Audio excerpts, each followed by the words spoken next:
CBSE website തകരാറിൽ നടപടിയെടുക്കാൻ കേന്ദ്ര വിദ്യാഭ്യാസ മന്ത്രാലയം വീഴ്ച വരുത്തിയ ഉദ്യോഗസ്ഥർക്കെതിരെ നടപടിയുണ്ടാകും. CBSEയിൽ നിന്ന് വിശദമായ റിപ്പോർട്ട് തേടി നീറ്റ് CBSE വിവാദത്തിൽ പാർലമെന്റ് വിദ്യാഭ്യാസ സ്റ്റാൻഡിംഗ് കമ്മിറ്റി ഉന്നതോദ്യോഗസ്ഥർക്ക് സമൻസ് അയച്ചു. വിഷയത്തിൽ സർക്കാരിന് അലംഭാവമാണെന്ന് സ്റ്റാൻഡിംഗ് കമ്മിറ്റി അംഗം ഡീൻ കുര്യാക്കോസ് MP കുറ്റപ്പെടുത്തി. വാക്കുകളിലേക്ക്.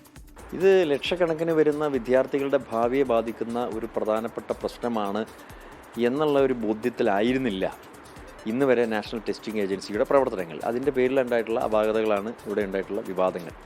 സർക്കാർ ആ കാര്യത്തിൽ അലംഭാവം തുടരുകയാണ് ചെയ്തത്. അപ്പോൾ പാർലമെൻ്ററി സമിതി എന്നുള്ള നിലയിൽ തുടർച്ചയായിട്ടുള്ള വാണിങ്ങുകളാണ് സർക്കാരിന് നൽകിക്കൊണ്ടിരുന്നത്. അപ്പോൾ ഉണ്ടായിട്ടുള്ള വീഴ്ചകൾ സംബന്ധിച്ച് അത് 1, 2, 3, 4 എന്നുള്ള നിലയിൽ പോയിൻ്റ് ഔട്ട് ചെയ്തുകൊണ്ട് വീണ്ടും ഇത്തരത്തിലുള്ള സംഭവങ്ങൾ ആവർത്തിക്കാതിരിക്കാൻ വേണ്ടിയിട്ടുള്ള കൃത്യമായ ഇടപെടൽ സർക്കാരിൻ്റെ ഭാഗത്തു നിന്ന് ഉണ്ടായേ മതിയാവും. അതുകൊണ്ടാണ് തുടർച്ചയായി പാർലമെൻ്ററി സമിതി ഈ കാര്യങ്ങൾ പരിശോധിച്ചുകൊണ്ട് ഉണ്ടായിട്ടുള്ള വീഴ്ചകൾ പാർലമെൻറ്റിൻ്റെ ഭാഗമാക്കി മാറ്റുന്നതിന് വേണ്ടി ശ്രമിച്ചുകൊണ്ടിരിക്കുന്നത്.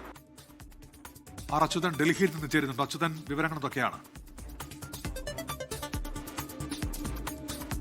ഉന്മേഷ് കൃഷ്ണ, ഈ CBSE വെബ്സൈറ്റ് തകരാറുമായി ബന്ധപ്പെട്ട കർശന നടപടികളിലേക്ക് ഇപ്പോൾ കേന്ദ്ര വിദ്യാഭ്യാസ മന്ത്രാലയം കടന്നിരിക്കുകയാണ്.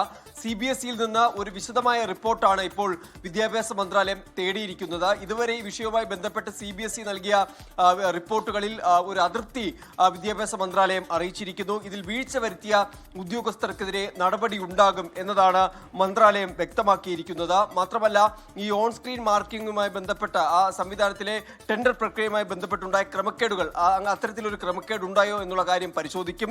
പോർട്ടലിലെ പോരായ്മകൾ, അതുമായി ബന്ധപ്പെട്ടുള്ള കാര്യങ്ങളും പരിശോധിക്കും. ഇതിൽ ആരാണ് ഉത്തരവാദികൾ എന്ന് തിരിച്ചറിഞ്ഞു കഴിഞ്ഞാൽ അവർക്കെതിരെ നടപടി ഉണ്ടാകും എന്നുള്ളതാണ് വിദ്യാഭ്യാസ മന്ത്രാലയം അറിയിച്ചിരിക്കുന്നത്. ഇതിനോടകം തന്നെ പല ആക്ഷേപങ്ങൾ ഇത് CBSEയുടെ ഈ സംവിധാനവുമായി ബന്ധപ്പെട്ട് ഉയർന്നിരുന്നു. മങ്ങിയ ഈ ഉത്തരക്കടലാസുകൾ, മാത്രമല്ല പല പേജുകൾ നഷ്ടപ്പെട്ട ഈ ഉത്തരക്കടലാസുകളുണ്ട് തുടങ്ങിയ ആക്ഷേപങ്ങൾ ഉയർന്നിരുന്നു. അങ്ങനെ പൊതുവെ ഈ ടെൻഡർ നൽകിയ കമ്പനിക്കെതിരെ തന്നെ വലിയ വിമർശനങ്ങൾ ഉയരുന്ന ഒരു സാഹചര്യമുണ്ട്. എന്തായാലും നിലവിലിപ്പോൾ വിദ്യാഭ്യാസ മന്ത്രാലയം കൂടുതൽ നടപടികൾ കടുപ്പിച്ചുകൊണ്ട് ഇതിന്റെ മറ്റ് വശങ്ങളിലേക്ക് കടന്നിരിക്കുകയാണ്. ഇത്രയും കുട്ടികളുടെ കാര്യത്തിൽ ഇനി നടപടി എടുത്തത് കൊണ്ട് എന്താന്നൊരു ചോദ്യമുണ്ട്. കാരണം ഓരോ ഫയലും ഓരോ ജീവിതമാണെന്ന് പറയുന്നത് പോലെ ഓരോ ആൻസർ ഷീറ്റും ഓരോ കുട്ടിയുടെ ഭാവിയാണ്. അത് ആ മട്ടിൽ കാണണം. ഈ OSM ഓൺ സ്ക്രീൻ മാർക്കിംഗ് സംവിധാനം വരുമ്പോൾ പലപ്പോഴും സീനിയർ ടീച്ചേഴ്സ് ആണ് ഇത് ഇവാലുവേറ്റ് ചെയ്യുന്നത്. അപ്പോൾ ആ സീനിയർ ടീച്ചേഴ്സ് നോക്കുമ്പോൾ ചിലപ്പോൾ ഇങ്ങനെ അങ്ങോട്ട് മാറ്റുമ്പോൾ പേജ് മിസ്സാകാൻ സാധ്യതയുണ്ട്. അവർക്ക് കൃത്യമായി അതിൽ ചിലപ്പോൾ വായിച്ച് മനസ്സിലാക്കി ഇതിന് മാർക്കിടാൻ സാധിച്ചെന്ന് വരികില്ല. അപ്പോൾ ഇത് കൃത്യമായ ഒരു ടെസ്റ്റിങ്ങിന് വിധേയമാക്കാതെയാണ് ഇങ്ങനെ ഒരു കാര്യം കൊണ്ടുവന്നത് തന്നെയെന്ന് ആക്ഷേപമുണ്ട്. അപ്പോൾ ഈ സ്റ്റാൻഡിംഗ് കമ്മിറ്റി എന്താണ് പറയുന്നത്? അവരുടെ ഇടപെടൽ എന്തായിരിക്കും?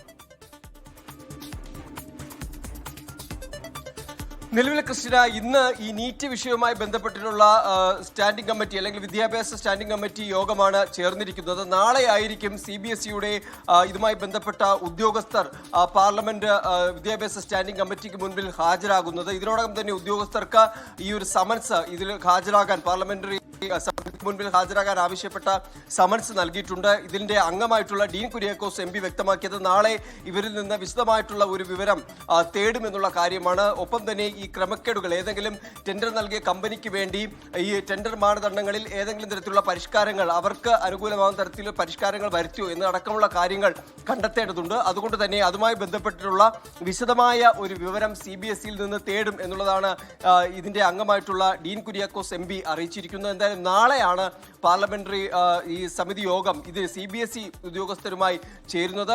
അതിനുശേഷമായിരിക്കും ഈ വിഷയത്തിൽ എന്താണ് CBSE നൽകിയിരിക്കുന്ന വിശദീകരണം, അതിലെന്ത് നിർദ്ദേശങ്ങളാണ് ഈ വിദ്യാഭ്യാസ സ്റ്റാൻഡിംഗ് കമ്മിറ്റിയിൽ നിന്ന് ഉണ്ടായിരിക്കുന്നത് തുടങ്ങിയ കാര്യങ്ങൾ അറിയുവാൻ സാധിക്കുക.